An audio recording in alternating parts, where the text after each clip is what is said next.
Takže zdravím vás a po dlhšom čase som sa rozhodol, že natočím ďalšie video a vlastne druhé video na tomto kanáli, kde ideme nakúpiť akcie za $2000.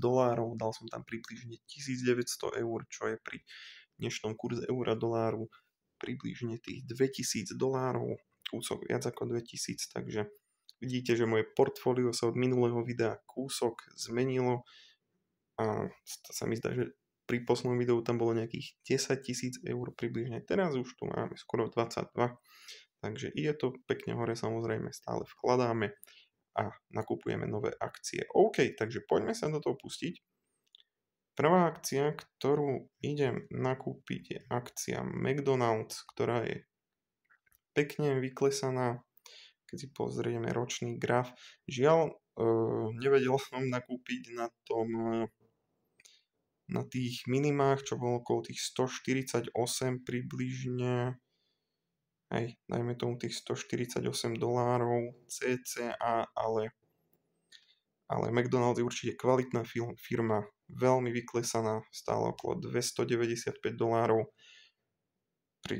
cez leto a cca tých 270 po zvyšku roka, čiže za 255 to je podľa mňa super príležitosť na nákup a ideme nakúpiť 2 kusy McDonaldu. Je to nová pozícia v mojom portfóliu, takže sa na to veľmi teším. Poďme na to, kvantita 2 kusy. A cenu dajeme tých 255, si myslím, že to ešte klesne na tých 255. Takže bum, môžeme nakúpiť, akceptujeme.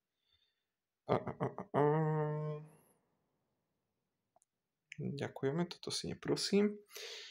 Čiže McDonald's sa nám nakúpi o chvíľku, keď klesne na tých 255, čo určite klesne. Keď sa pozrieme na dnešný graf, tak to bolo nejaký 253, už je to 255, no takže som to moc nevychytal s tým časovaním, ale ten spodok sa chytá iba veľmi, veľmi ťažko, takže som spokojný s touto cenou. Ďalšia akcia je Pepsi, ktorá je tiež veľmi pekne vyklesaná. Bola okolo $158 cca, dajme tomu 158 bol minimum, teraz je 161,93. Dneska je v pluse 0,97%, ale určite si myslím, že to je krásna príležitosť na nákup. Počas celého roku bola dosť drahá, takže za tieto ceny som s tým v pohode, teším sa na to. Už som nakúpil 2 kusy, tiež nedávno, priemerná cena 169, takže tú priemernú cenu dosť znížime a takisto ideme nakúpiť 2 kusy. Ja si to ešte čeknem, lebo mám to tu pekne rozpísané. Čo ideme kúpiť a za koľko? Čiže 2 kusy Pepsi. Ideme na buy. 2 kusy za 161,8. To pekne zaokrúhlime. Let's go. Akceptujeme a ideme ďalej. Ďalšia firma, ktorú ideme nakúpiť, je, skúste si tipnúť, Coca-Cola. Coca-Cola je tiež, keď si pozrieme ročný graf, na 52 týždňových minimách, takže bola dosť drahá, $61. Ja tu mám priemernú cenu 55,41. Nakúpal som niekedy minulý rok v októbri cca a ideme nakúpiť tiež, čiže si tú priemernú cenu znížime. Tuto ideme nakúpiť 5 kusov a bude to celkom veľká pozícia a niečo som klikol, čo som nechcel. Nejaký chart. Ako sa dostanem z tejto preč. OK, podarilo sa mi to. Bye. Natáčam to na tablete, takže som s tým ešte není veľmi stotožnený. A dáme si to za $54. Tých pár centov to ešte klesne určite. Čiže 5 kusov Coca-Coly. Boom, let's go. Veľmi super cena za Coca-Colu. Na tento nákup som sa veľmi tešil, takže som hrozne spokojný s týmto nákupom. Čiže je tá cena naozaj veľmi dole. Aj čo sa týka dvojročného grafu, je to krásna cena, takže poďme ďalej. Ďalšia akcia, ktorú ideme nakúpiť, je Hershey's, ktorú som tento rok začal kupovať. Mám tu 2 kusy Hershey's za priemernú cenu 215,30. Začal som nakupovať niekedy tuto, keď to začalo klesať, čiže nejakých 220, potom som nakúpil cca za nejakých 210 alebo 208, už si presne nepamätám, ale teraz to kleslo na $191, čo je úplne neskutočné za takúto akciu, ako je Hershey's, ktorá má neskutočne dobrý dividend growth, čiže neskutočne rýchlo im narastá, zvyšujú dividendy proste neskutočne rýchlo. Neviem teraz presné čísla, ale majú ten rast dividend veľmi, veľmi pekný, čo sa týka posledných 5 rokov. Takže ideme kúpiť skromný jeden kus Hershey's za 191,5. Si myslím, že môže byť. A ideme nakúpiť. OK. Paráda. Som šťastný. Ideme ďalej. Ďalšia akcia. Veľmi dlho som čakal na túto príležitosť začať takisto vlastne z toho, čo teraz nakupujem, veľa nových pozícií, akcie proste, ktoré dlho boli drahé a teraz tie ceny začali klesať, takže vidíte, tu bolo 235 ešte pred chvíľkou a teraz je to na pekných 194, čiže blížime sa k tomu ročnému minimu, ale to bolo nejakých 170 v októbri minulého roka, čo proste neskutočne padalo, ale to sa nám chytiť snáď podarí možno, ale nedávam tomu veľké šance, lebo túto pozíciu by som chcel mať dosť veľkú. Dneska sú plus minuse skoro 2% a snáď budú ešte ďalej klesať, aby sme mohli nakúpiť ďalšie kusy. Čiže jeden kus Loves 194,3 môže byť. Táto firma má tiež, by the way, dosť vysoký rast dividend, takže tak. Ďalšia pozícia je Vici. Ideme nakúpiť 3 kusy. Vici Properties, pokiaľ ich nepoznáte, tiež veľmi zaujímavá firma, ktorá veľmi, veľmi rapidným tempom a už nám niečo aj nakúpilo. Asi ten Loves. Takže a ste počuli to cinknutie, tak to je nákup. Hej, Loves nakúpilo. Nice. Dobre, takže Vici, oni tiež neskutočným tempom zvyšujú a nakúpilo aj Hershey's. Nice. Takže neskutočným tempom zvyšujú tie dividendy, vidíte, majú yield teraz okolo 5,4%. Čo sa mi nepáči, že pri týchto REIToch proste tie REITy vydávajú viacej akcií, keď chcú robiť nejaké akvizície, keď chcú kúpiť nejakú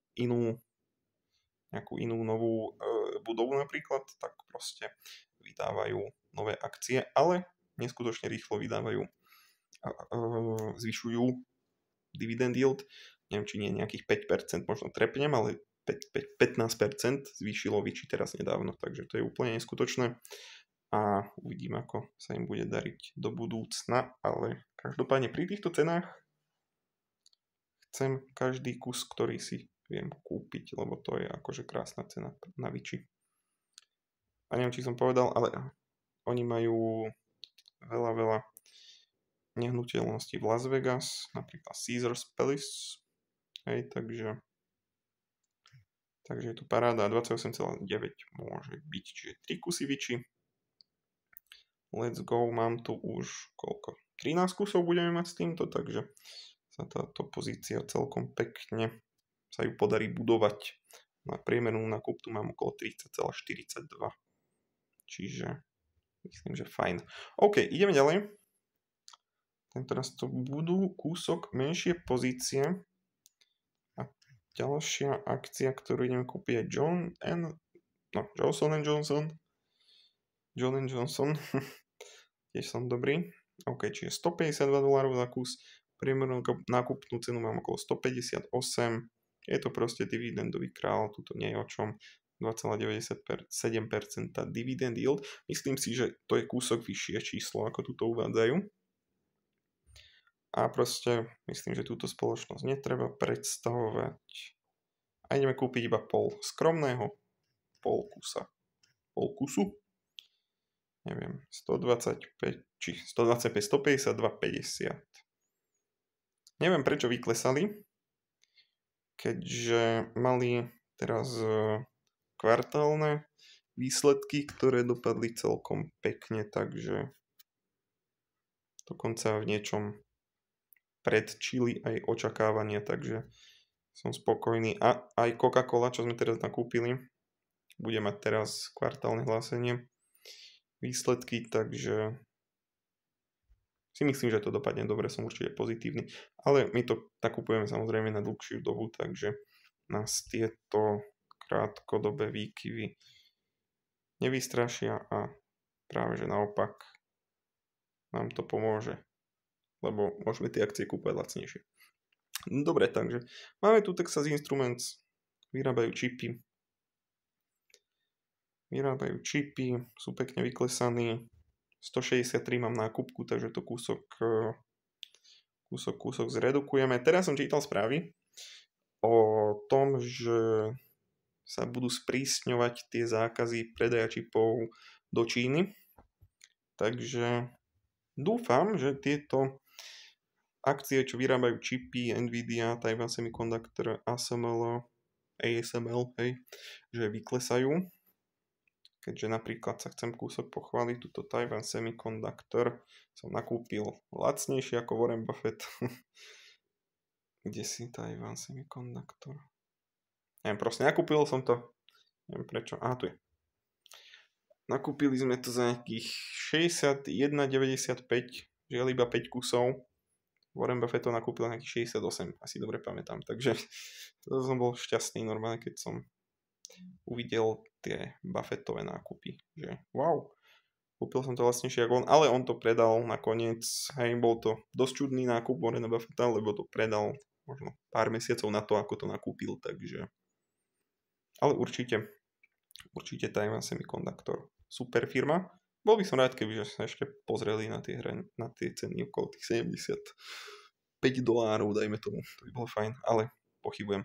Každopádne tie zase na mňa niečo nakúpilo. Čo som chcel povedať, každopádne tie vytvára sa tam proste strach ďalší cez tie médiá, čo sa týka tej Číny, hej, predaja čipov do Číny, takže uvidíme, čo to spraví s týmito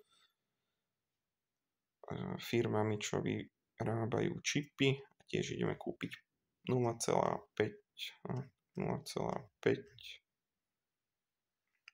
Texas Instruments, ktorí tiež vyrábajú čipy. To je žiaľ iba takto skromne, pol kusu, ale tu ide o to, že to proste budeme nakupovať pravidelne. A ďalej tu máme firmu, ktorú som veľmi dlho chcel kúpiť. Bola dosť drahá, ale teraz tiež pekne vyklesala za posledný rok. Stále okolo nejakých, neviem koľko, 570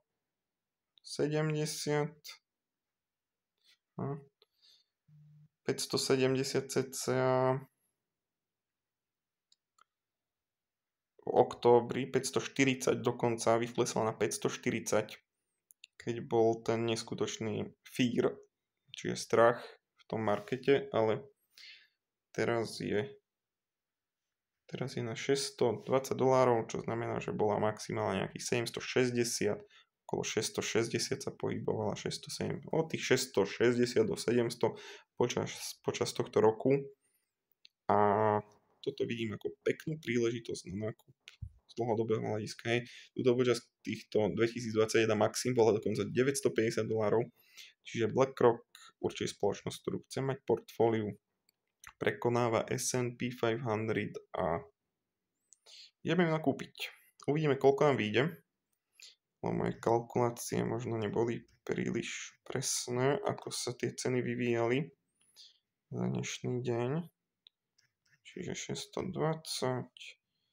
Dneska je v poklese 2,5%. A vlastne BlackRock ide proste s tým trhom. No. Čiže keď sa trhu darí, keď je pozitivita, tak BlackRock rastie. Keď je ten, čo sa týka ceny samozrejme, tak BlackRock rastie. Keď je depresia, tak klesá, podľa toho, čo som si všimol, aspoň ja. Opravte ma, keď sa mýlim. Ale ja som pozitívny, aj optimista, takže ja si myslím, že do pár rokov začne nejaký dlhší bull market, prekonáme toto zlé obdobie a pôjdeme hore. Takže pol kusu, vyjde nám to? Pravdepodobne nám to nevyjde. OK, čiže koľko nás pustí? 0,48, 0,49. Poďme skúsiť 0,49, čo asi nepustí ešte. Takže nejakých koľko? $30 cca. Ani toto nepustí, čo? Tak dajme tomu 0,45. Teraz nie, ďakujem. Dajme tam 0,45, ale plánujem BlackRock určite dokupovať do budúcna, takže tam nám pár centov chýba, takže dajme tam 0,44 a let's go. Určite ďalší mesiac plánujem dokúpať BlackRock, keď bude na takýchto cenách, samozrejme. Uvidíme, jak sa to bude vyvíjať, ale každopádne toto nám teraz vyšlo, čiže 0,44, chcel som pôvodne pol kusu, ale tak toto vyšlo. OK, takže z mojej strany všetko. Dajte like, dajte tam odber, napíšte komentár, čo ste nakupovali vy tento mesiac a ja vám ďakujem za pozornosť. Lúčim sa s vami. Ahojte.